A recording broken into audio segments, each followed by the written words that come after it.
Hey everyone, Reid Henrichs with Valor, and in this video we're going to talk about what is more important, freedom or security. Let's go ahead and get started.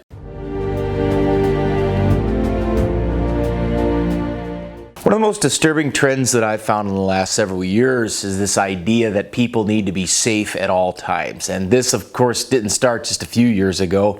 I can remember 20 years ago, or nearly 20 years ago, after September 11th, there were so many people that are willing to sign away and give away rights and privacy and the Fourth Amendment and everything because they wanted to feel safe. They wanted to feel safe from terrorism. And of course, this has been going on now for decades. And of course, the Patriot Act was brought about in order to make us safer, right? Well, here's a rule. Whatever any government program or whatever any government law is named, the results are the complete opposite of that. So the Patriot Act is the most unpatriotic thing that you can possibly support. I don't know how anyone in their right mind could support any aspect of the Patriot Act. When you're talking about wiretaps, when you're talking about surveilling citizens, and of course we're finding out it's being abused now, even recently in the FBI against former presidential candidates, and that's going to be a very problematic story for them in the near future. And the Patriot Act is just one example. We can look at other excuses that governments bring about in order to make us feel safer. We can talk about gun control, for example. There may be people out there that believe they're doing the right thing by seeking gun control measures. They're complete morons. They're complete idiots who don't know how to read crime stats. They're complete idiots who don't understand the Bill of Rights. But this idea, if we just get rid of guns, that society will be more safe. Well, our founders had a different idea. Our founders had the idea that a well-regulated militia, of which all of you watching this are a part of, being necessary to the security of a free state, right, of the people to keep and bear arms shall not be infringed. Notice how they conjoin security and freedom. That, in other words, that the more rights that we enjoy, especially the right to keep and bear arms, the more secure that society is. So the founders understood that the more natural rights were protected and respected by government, that the more freedoms that people had, the more secure society would be. And this isn't just a theory. This is what this country was built on. This is the entire idea that our rights come from the Creator.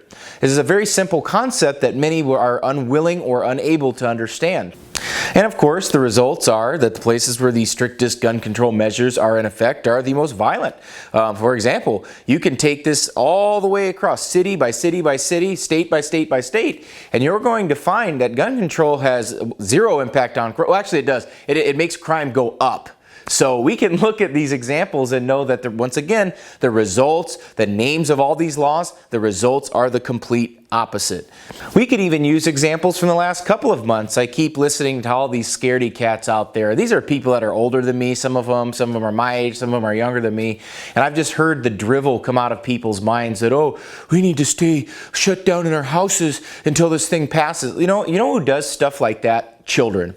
When they're like 2 or 3, when they're afraid of the boogeyman in the closet, when they're afraid of a monster, they just hide under the covers and wait for this imagined threat to go away. And many months ago, I told you guys that this is way overblown, that this is not going to be as big of a deal as people think it is. Surely, here we are, May 1st. I guess that maybe my ability to correlate and analyze data was correct after all. I guess all that graduate and doctorate work paid off. And surprisingly, the federal government's been the one that showed the best restraint of all the governments in this. All the businesses that you can't go to in some states right now, all those places that people used to enjoy, that they aren't unable to go that is because of local and state governments. In other words, that is because of mayors and governors, and not the federal government. The federal government, to my great surprise, has shown restraint, has honored the 10th Amendment. So my hat's off to you guys out there so far in this limited amount of time on this issue. Yes, right, you heard it from me. My hat's off to the federal government for staying out of states' business.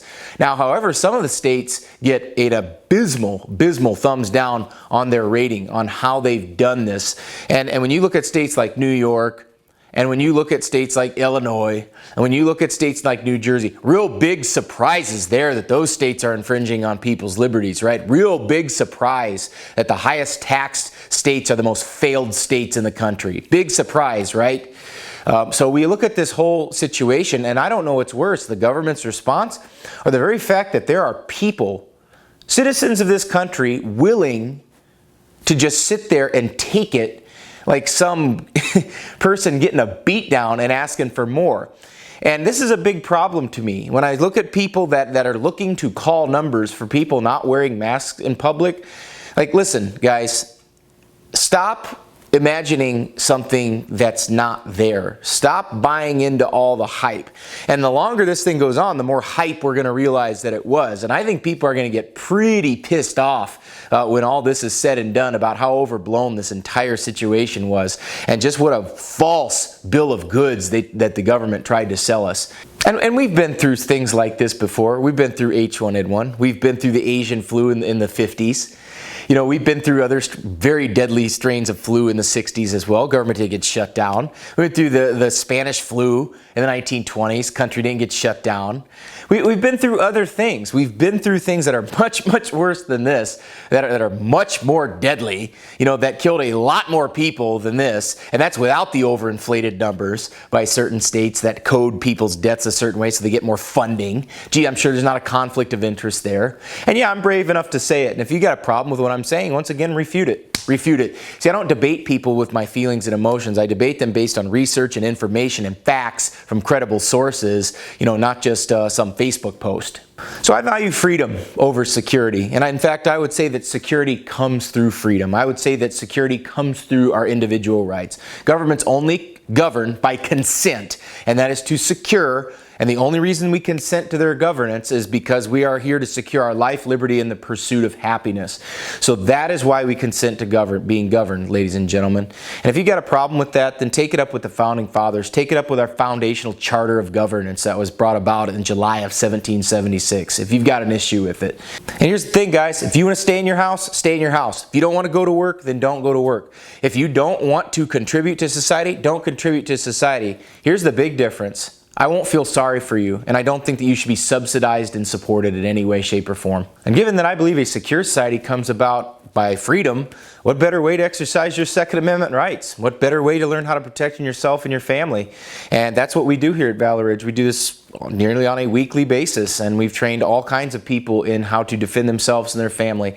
And during this entire process, we've run classes.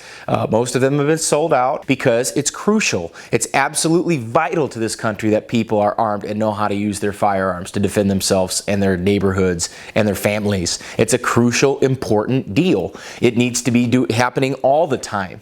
And if you want to learn how to protect your family and your way of life, come on out to Valor Ridge. We can do just that for you. Folks, if you found the video helpful, subscribe to the channel. Follow me on Facebook. That link is down below. And if you really want to learn how to protect yourself and your family, come on here to Valor Ridge and we can help you with that. This is Reid Henrichs with Valor Ridge reminding you the lessons that we learn are written on the tombstones of others. We'll see you on the ridge.